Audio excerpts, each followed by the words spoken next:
morning. My name is Chris Fox, and today we're talking about how do you get your fire back? So if you've lost that drive, that ambition, and you just don't feel the same as you used to, you're like kind of going through the motions. Why? And how do we fix that? Step one, figure out where it went off the rails. In other words, I want you to look at your life and figure out when was the last time you had the ambition, the fire. You could feel the difference where you were fired up about what you were trying to do. You had this clear vision in your head, this dream you were seeking to achieve, and you were moving towards it. You were getting closer every single day, and it was dominating your thoughts. It bordered on obsession, or maybe it was an obsession like it often is for me. But then kind of gradually that's petered out. Well, why? So what each of us need to do is take a look at our lives, and we'll use me as the example. For me, I lost the fire when I had a mixture of hammer blows from life, as we all tend to get, and a loss of vision, and I'll explain. So when I started my whole journey back in 2010, my goal was I want to get a better job and I want to make a lot more money because ultimately I want to meet my Lisa. I want to meet and marry my Lisa and have a little family, and that was my goal. Well, I realized that dream in 2016. Lisa and I got married, and in 2019, we were fortunate enough to have our son, Kalen. So after that point, those dreams had been realized, and here's what I didn't realize at the time. Up until that point, all of the hammer blows of life and the really difficult things I needed to get through and the seemingly insurmountable challenges that I somehow found a way around, all that stuff didn't faze me, and I kept moving forward. But now I had the things that were in my vision, in my dream. I no longer had a vision I was trying to reach. So I can see where it sort of went off the rails, and I look at a couple-year period where I had some particularly tough knocks. And the hardest part for me was when Kaylin was born. So Kaylin was a difficult sleeper. For those of you who are parents out there, you may, I hope, not know what I'm talking about. Hopefully you were blessed with a child that slept. But if you weren't, you know exactly what I'm talking about. Kalen had to be in contact with an adult at all times, which means if he wasn't touching Lisa, he was touching me. So I had him for about 8 hours a day, and she had him for 16 hours a day. She would go to bed at 7 p.m., sleep until 10 p.m., and I would hold Kalen for that whole time period. Then I would go in and reluctantly wake her up.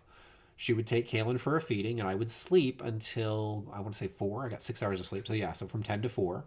She'd come wake me up at 4. I would take Kaylin and I'd hold him till 7. She'd get 3 more hours of sleep. And then she'd get up and basically have Kaylin all day long. And he needed constant care and attention. It was brutal.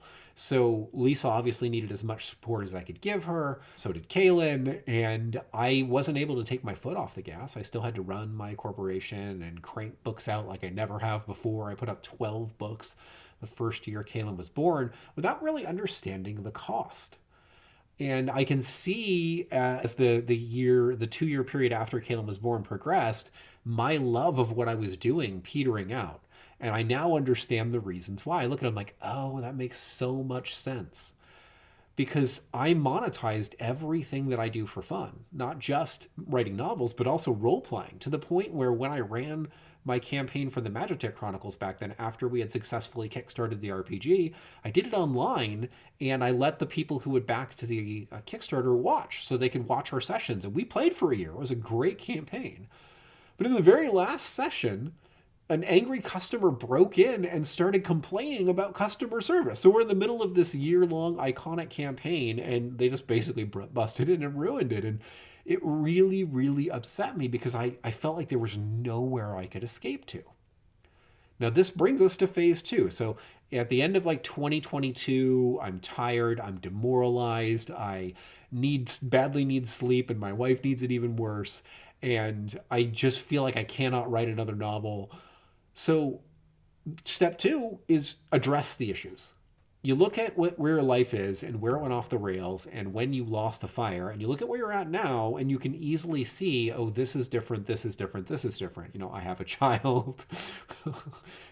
I have a lot more responsibilities than I used to have. Instead of being an aspiring author, I have been running a corporation and having to stay up on corporate tax law for a decade now. And it's more challenging than it sounds for those of you who haven't done it, because every time the political regime change, I don't care who goes into office, all the rules change and you got to relearn how everything works, and your taxes are filed differently the next year. And it's pretty brutal. It's a huge drain on your creativity. But the biggest problem that I realized I had was I had lost my tortoise enclosure.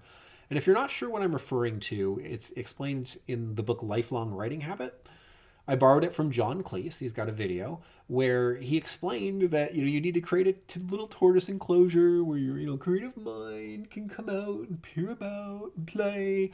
Basically, a place where you won't be disturbed and you can be creative for a set amount of time in the same way in the same place every week. Which, for those of you who play Dungeons and Dragons, that's what that is. You are creating a tortoise enclosure where you and your friends can creatively play and become your characters and tell this great cooperative, collaborative story together. It's an amazing activity. And I had lost that thanks to the pandemic and becoming a new parent. So the very first thing that I did is build myself a brand new gaming table, find my old friends that I used to game with, and assemble a new gaming group in my garage so we could start creating again. And for the first time in a lot of years, I wasn't doing it because I needed to do it. And I had a book coming out next month, so I had to frantically write it. I was just running a game because I had a cool story I wanted to tell. It became the plot of a book I'll be releasing called Woodworkers Must Die, which is a pretty funny story, but it became a funny story naturally because I chose to run a game, not because I'm like, oh, I want to write a novel out of this. And that started getting me back to my roots. The other thing is I asked for help. I came to Lisa, 3 years into Kaylin's life, and I said, I can't do this and I cannot earn the amount of income that I need to earn with the constraints on my time that I have, because I was constantly having to every few hours come in and watch Kaylin for a while. So I'd watch him over breakfast, then I'd watch him over lunch, then I'd come in for dinner and I would make the dinner and do the grocery shopping and all this other stuff. And both of us are pushed to the max. So it's not like she's sitting around eating bonbons, but we had to shift some responsibilities around to get to the point where I can work effectively. So my fire was gone because some part of me knew you can't be successful anymore, Chris. And it's incumbent upon me, on all of us, to fix that. When you're in a position where you can't do the things you need to do anymore, well, then change your situation. It's our only option. If you don't change it, you're just stuck there. And it sucks, as all of us know, being stuck in a situation like that. So I resolved to change it. Lisa's been extraordinarily cooperative and helpful in trying to do that, which gave me more time. So I started writing books again. I've got 3 books that'll be coming out in rapid release. What's today, July 15th? In a little over 2 weeks, the first one will release. So I'm pretty excited. I was able to remove the roadblocks, identify the problems, and then we're at phase 3. I realigned my vision. I decided, okay, I need a new vision. This vision is very similar to the old vision in the sense that I want to end up owning a house and fairly wealthy. But what's different now is I don't want to be famous at all. God, no. I learned the hard way that fame is too high of a price. Being eternally in the public eye sucks really, really badly. Unfortunately, it's one of the quickest, easiest ways to make money. So if you're looking to make a lot of money very quickly, becoming an influencer is a great way to do it. But it only lasts as long as you continue to influence, unless you're building other revenue streams. And so my new vision is more of that vein, where I'm looking to build new revenue streams every year to keep increasing the money that I have coming in. My passive backlist of revenue streams is currently almost enough money to survive if I don't do any work in a year. I would have to dip into savings, and that's never a good thing. So the goal is to just keep adding to it and keep adding more passive income streams, more books, more role-playing games, especially in the next few years, because I'm passionate about it. This is what I grew up doing as a kid. This is what I really have always wanted to do. It's why I started publishing novels, because I thought it was more viable than releasing role-playing games. So I've really soul searched and figured, kind of what do I want to do next? It's going to be just like when I kickstarted the Magitech Chronicles, but for a lot of my other properties. And I'm excited about it. So I'm excited about work for the first time in a few years. I feel the fire again, the ambition, but it's tempered now. I'm not trying to conquer the world and make millions of dollars. I just want to make enough money to be happy without being famous. So I don't need a massive level of success. It's possible I might get it, but the vision for me is one of moderate success. And that's by choice, because I know the cost associated with a high degree of success. You got to sacrifice a lot to get it, and respect to the people who do. I don't want to give up all the time I have with my son. I don't want to give up time with my wife. I don't want to be working every moment of every day and constantly worried about money like most of my friends are. I still talk to them fairly regularly. A lot of us have scheduled phone calls set up, and I'm the most relaxed of all my friends now, without a doubt. And granted, I make a little less money, but I still make pretty good money and my overhead is low. So I'm much happier all around. I've now found that fire and that ambition. I'm eager to get up every day. There's specific works that I want to do. I love working out. I've been getting in tremendous shape.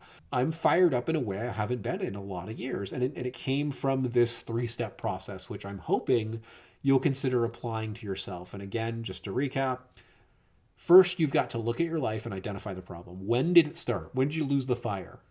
Okay, why? What changed? What's different now? Then you've got to make some changes, and that can be asking for help. That can be shedding some responsibilities. If you're a member of clubs or activities and you've just got too much going on, take some off your plate. Get rid of some stuff. And then third, you've got to realign your vision. You have to come up with a vision that will work for you. You have to know what it is you want. If you don't have a destination, you're never going to get there. So redefine that vision in a way that feels real. And you'll know it's real when you believe it. When you believe, oh, I can do this. And you've got it in your core again. And that's when you'll feel the fire. There'll be a lot of tempting opportunities where you'll pretend like, okay, I can do this, but I don't really feel it. If you're not really feeling it, there's a reason why. If you don't believe it's possible, there's something there that needs to be examined. Anyway, I hope this video is not too preachy. I'm not trying to tell you I've got it figured out, but I'm much happier than I used to be, and hopefully I can share a little bit of that. If this is useful, please let me know in the comments. And if you have applied something like this, have turned things around for yourself and gotten your fire back, tell us in the comments, how did you do that? How did you go from burnt out and not feeling it anymore to I'm back at it? Because it's so tremendous. I feel so much better and happier than I have in years. And I really am happy to have this fire back, and I hope you can do it too. Anyway, I'm going to get back to the writing. I am working on book 3 in the Heir to Atlantis series and having a blast doing that. We are leaving to camp in about 2 hours here. So I'll be in the Redwoods for a few days for that writing, which will be a wonderful place to get some books done. That's where my very first novel, No Such Thing as Werewolves, was a big part of it was written. It should be a blast. I'll see you guys next week.